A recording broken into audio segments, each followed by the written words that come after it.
is a book that I don't know very well actually. Miss Harwood recommended it to me, but it's full of rhyme and rhythm, and I love stories with rhyme and rhythm. And it's called The Rascally Cake. Some of you might know it, and if you do, maybe you can join in while you're listening.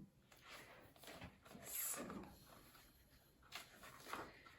it's called The Rascally Cake, and it is by someone called Jean Willis. It has amazing illustrations, which you probably wouldn't be able to see because the camera's a little bit far away, but the illustrations are by somebody called Corky Paul. So it starts like this. Mr. Rufus Scumskins O'Parsley wouldn't eat supper unless it was ghastly. Worm-cast butties, tubes of glue, pans of slugs in slimy stew, bogey burgers, brown rat roast, fat black tadpoles squashed on toast, washed down with a cup of string. Can you imagine such a thing?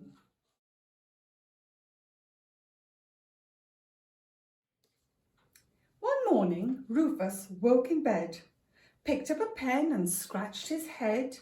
"I know," he said. "I think I'll make an extra special Christmas cake."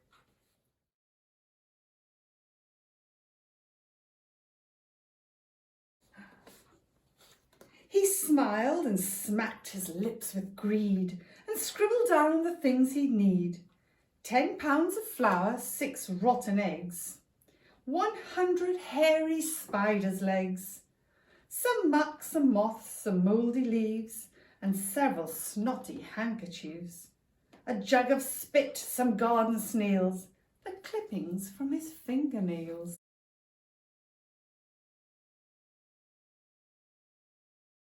I wouldn't want to eat that cake.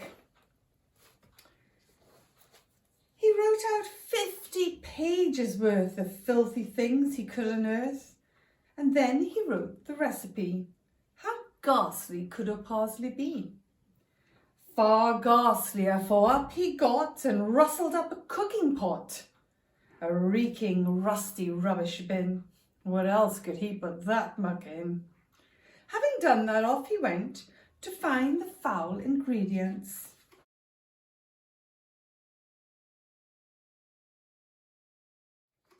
Two days later, he came back and, grinning like a maniac, put on his apron and his hat and heated up the cooking fat. In went a tramp's sock, in went the fleas, in went the scabs from a schoolboy's knees. In went a cowpat, in went the mud, in went the blubber, the bones and the blood.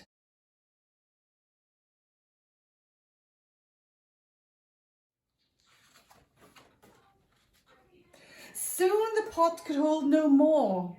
Horrible blobs bubbled onto the floor. It dribbled and wibbled and spurted and popped. It wobbled and spluttered and splattered and slopped. It coughed and it burped and it tumbled about, and to Rufus's horror began to climb out.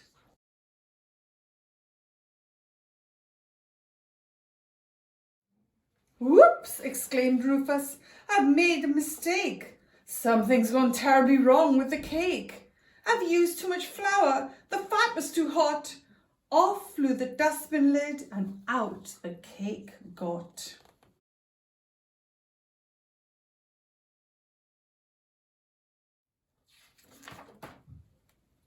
It started to chase him round cupboards and chairs, then into the hallway and straight up the stairs. "Help!" cried O'Parsley then. "What have I done?" Hotly pursued by the man-eating bun, he ran into the bedroom and locked the door tight, and in the wardrobe he shivered with fright.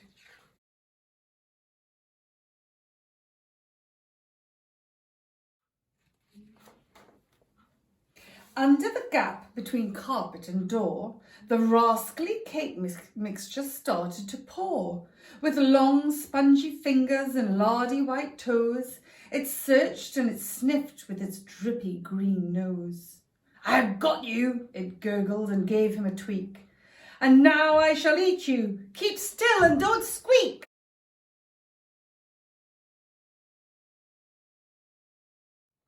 Oh dear, poor Mr. Parsley. Please do not worry for Rufus's sake. Your sympathy really should lie with the cake. For the cake took one mouthful of Rufus and said, "Revolting, disgusting, I'm poisoned!" and fled.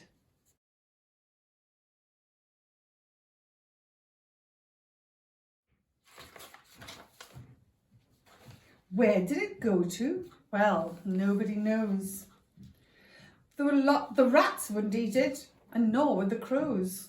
According to Rufus, it wandered at large, stinking of rubbish and rancid old Marge.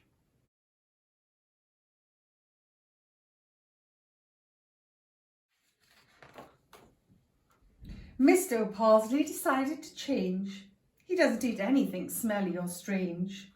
Just cucumber sandwiches, lettuce and ham. Thinly sliced bread with a spoonful of jam.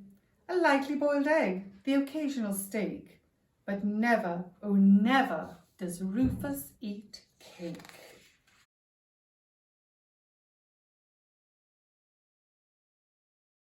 And that's the end of the story.